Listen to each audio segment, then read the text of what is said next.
ব্রাজিলের হয়ে Vinicius junior গোল করতে পারেন না, তেমন ঝলসে উঠতে পারেন না। অ্যাটলিস্ট ব্রাজিলের হয়ে ভিনিসিয়াসের ম্যাচ খেলার সংখ্যা এবং গোল করার সংখ্যা সেই জিনিসটা ইন্ডিকেট করতো। কিন্তু তাও আমরা জানতাম যে এই বিশ্বকাপে কার্লো অ্যানচেলত্তির সবচেয়ে বড় অস্ত্রর নাম হবেন এই ভিনিসিয়াস জুনিয়র। কিভাবে হবেন সেটাই এই গ্রুপ পর্বের প্রত্যেকটা ম্যাচে নতুন করে আমাদেরকে দেখিয়ে দিচ্ছেন এই তারকা। শুধু তাই নয়, ভিনিসিয়াসের এই দুর্দান্ত ফর্মের সঙ্গে তাল মিলিয়ে ব্রাজিলের দলও আস্তে আস্তে ম্যাচ বাই ম্যাচ উন্নতি করে যাচ্ছে, যার সর্বশেষ ইনস্টলমেন্ট আমরা দেখলাম স্কটল্যান্ডের এগেনস্টে। তারা স্কটল্যান্ডের এগেনস্টে যেরকম দুর্দান্ত খেললো 3-0 গোলের জয়ে, তাতে আমরা কিন্তু মোটামুটি বলতেই পারি যে ফার্স্ট ম্যাচে মরক্কোর এগেনস্টে ব্রাজিলের যে ধরনের সমস্যা আমরা দেখেছিলাম সেই সমস্যা থেকে অনেকটাই তারা উতরে এসেছে, এবং এই উতরে আসারই ফসল হয়েছে ব্রাজিল পরবর্তী রাউন্ডে উঠেছে গ্রুপ চ্যাম্পিয়ন হয়ে। সো স্কটল্যান্ডের এগেনস্টে ম্যাচে ব্রাজিলের খেলার মধ্যে কি কি পজিটিভ জিনিসপত্র দেখলাম এবং তারা কিভাবে ভিনিসিয়াস জুনিয়রকে এমনভাবে আনলিশ করছে যাতে প্রত্যেক ম্যাচে ভিনিসিয়াস জুনিয়র মেইন ম্যানের মতো গোল করে যাচ্ছেন। মরক্কোর এগেনস্টে নিজেদের প্রথম ম্যাচে ব্রাজিল যখন খেলতে নেমেছিল এবং এক এক গোলে যখন ড্র করলো, সেদিন ব্রাজিলের খেলার মধ্যে কিছু নেতিবাচক জিনিস ছিল, কিছু দুর্বলতার ছাপ আমরা দেখেছিলাম। সেটা নিয়ে আমি আমার পেজে ভিডিও করেছি, আপনারা সবাই জানেন। এটার মধ্যে সবচেয়ে গুরুত্বপূর্ণ যে জিনিসটা ছিল সেটা হলো গিয়ে ব্রাজিলের এই রাইট ব্যাক জোনের সমস্যাটা ছিল অনেক বেশি। রাইট ব্যাকে খেলেছিলেন রজার ইবানেস, তিনি এখান থেকে বল প্রোগ্রেশনের ক্ষেত্রে হোক বা ডিফেন্সিভলি হোক কোনোভাবেই সেভাবে সাহায্য করতে পারছিলেন না। যেহেতু উনি সাহায্য করতে পারছিলেন না, সেহেতু ব্রাজিলের মিডফিল্ডার ব্রুনো গিমারায়েশ এই ধরনের জোনগুলোতে আটকে যাচ্ছিলেন বারবার।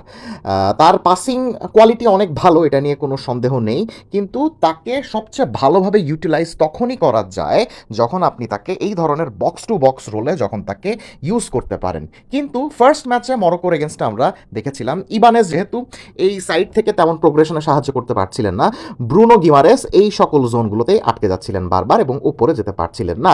এই পেছনের থেকে যাওয়ার আরও একটা মেইন কারণ ছিল ওই ম্যাচে কাসেমিরও অত্যন্ত জঘন্য খেলেছিলেন, যে কারণে এই যে পেছনের সম্পূর্ণ দায়িত্বটা ব্রুনো গিমারেসকে একারই সামলাইতে হয়েছে।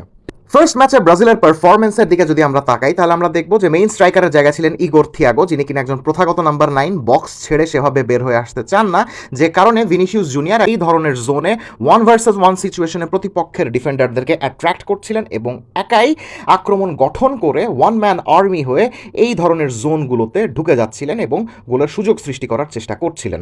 এবং ডান দিকে যিনি ছিলেন রাফিনিয়া, তিনিও তেমন ভালো খেলছিলেন না, বিকজ গত কয়েক বছর তিনি বার্সেলোনার হয়ে কিন্তু লেফট উইংয়েই খেলছেন। তাই হুট করে তাকে যখন এই যে রাইট উইংয়ে খেলতে দেওয়া হয়েছে, তখন দেখা যাচ্ছিল যে তিনি অনেক সময় এই ধরনের জোনগুলোতে চলে আসছিলেন এবং ভিনিসিয়াসের সাথে কম্বাইন করার চেষ্টা করছিলেন, যে কারণে একই জোনে দুইজনই খেলার চেষ্টা করছিলেন, দুজনই তেমন খেলার জায়গা পাচ্ছিলেন না।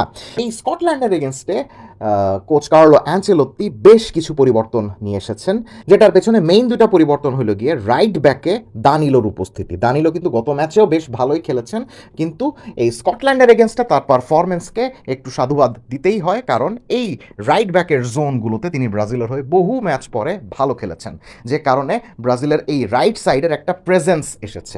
রাইট সাইডের প্রেজেন্স এসেছে আরও একটা খেলোয়াড়ের কারণে, and that is Rayan. Raphinha যেহেতু ইনজুরির কারণে এখন খেলতে পারছেন না, রাফিনিয়ার জায়গায় রায়ানের ইনক্লুশনটা ব্রাজিলের কাছে অনেকটা সাপে বর হয়েছে, বিকজ রায়ান রাফিনিয়ার মতো বাম দিকে শিফট করেন না, এবং রাফিনিয়ার মতো যেহেতু বাম দিকে শিফট করেন না, সেহেতু ব্রাজিলের অ্যাটাকও কিন্তু আর লেফট সাইডেড নির্ভর হচ্ছে না, লপ সাইডেড হচ্ছে না, এক সাইড নির্ভর হচ্ছে না। রায়ান এইভাবে ডিলিজেন্টলি ডান দিকটা কভার করে যাচ্ছেন পেছনে দানিলো এবং ব্রুনো গিমারেসের সহায়তায়। ডান দিকটা যেহেতু কভার করছেন, সেহেতু ভিনিসিয়াসও কিন্তু জায়গা নিয়ে লেফট সাইডটা কভার করতে পারছেন ঠিক মতো। লেফট সাইড কভার করছেন বলেই যে তিনি একদম সাইডলাইন বেসড উইঙ্গার হয়ে গেছেন, ব্যাপারটা কিন্তু সেরকম নয়। আর এখানেই কোচ কার্লো অ্যানচেলত্তির আরেকটা টোটকা কাজে এসেছে, সেটা হলো গিয়ে মেইন স্ট্রাইকারে ম্যাথিউস কুনিয়ার উপস্থিতি।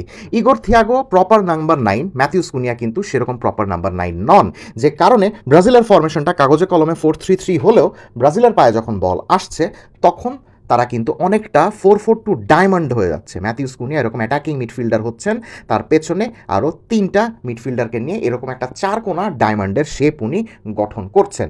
এবং ম্যাথিউস কুনিয়া যে পিছনে নেমে আসছেন, উপরে ফাঁকা জায়গাটা ভিনিসিয়াস জুনিয়র এভাবে ইনভেট করছেন লেফট হাফ স্পেস থেকে বক্সে ঢোকার মাধ্যমে। একই কাজ রায়ান করছিলেন রাইট হাফ স্পেস থেকে এভাবে বক্সে ঢোকার মাধ্যমে, যে কারণে ফরমেশনটা দেখেন এরকম 4-4-2 হয়ে যাচ্ছিল। ম্যাথিউস কুনিয়া নেমে আসার কারণে যে জিনিসটা হয়েছে, ভিনিসিয়াস জুনিয়রকে একদম diligently left side line based winger হিসাবে থাকতে হচ্ছে না, তিনি আরও ডি বক্সের কাছে চলে আসছেন এবং তিনি আরও বেশি গোল করার সুযোগ পাচ্ছেন, গোল করানোর সুযোগ পাচ্ছেন। ফার্স্ট ম্যাচে আমরা যে জিনিসটা দেখেছিলাম যে ব্রাজিলের অ্যাটাক অনেক বেশি লেফট সাইড ডিপেন্ডেড হয়ে যাচ্ছিল, এই একটা মুভের কারণে কিন্তু ভিনিসিয়াস জুনিয়র আরও বেশি গোলের কাছাকাছি চলে এসেছেন এবং ভিনিসিয়াসের উপর এখন আক্রমণের দায়িত্ব অনেক বেশি কমে গিয়েছে।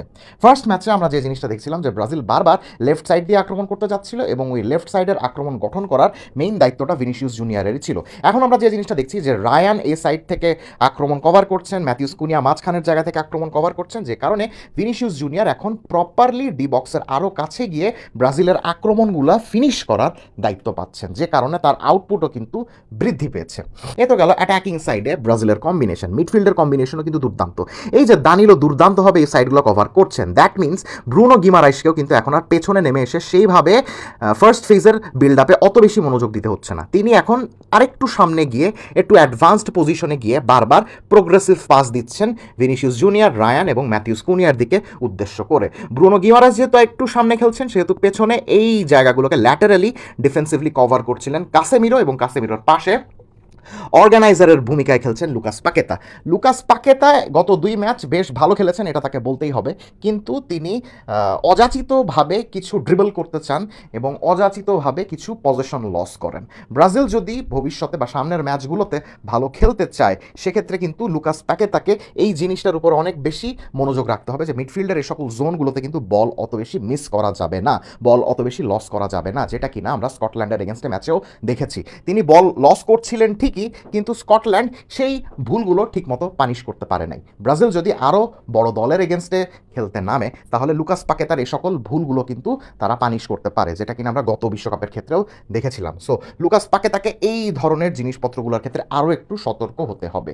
কিন্তু ননদালেস লুকাস পাকেতার ভূমিকা এখন কাসেমিরোর পাশে থেকে মোটামুটি পাসিংয়ের দিক থেকে ব্রাজিলের ফার্স্ট ফেজের এবং সেকেন্ড ফেজের বিল্ড আপটা মোটামুটি সামলানো। এই দুজনকে পেছনে রেখে ব্রুনো গিমারাইস কিন্তু একটু সামনে গিয়ে প্রোগ্রেসিভ পাস দেওয়ার ক্ষেত্রে অনেক বেশি চেষ্টা করে যাচ্ছেন এবং সেই চেষ্টাতে উনি সফল হচ্ছেন। পাশে চলে আসছেন বারবার Matheus Cunha as a hybrid number 9 and number 10, যে কারণে ভিনিসিয়াস জুনিয়র এভাবে ডিরেক্টলি ঢুকে যাচ্ছেন এবং ব্রাজিলের যে কোনো আক্রমণ ফিনিশ করার একটা বাড়তি দায়িত্ব পাচ্ছেন। আমরা কিন্তু দেখেছি যে স্কটল্যান্ডের এগেনস্টে শেষের কিছু মুহূর্তে ম্যাথিউস কুনিয়ার জায়গায় নেইমারকে নামানো হয়েছে।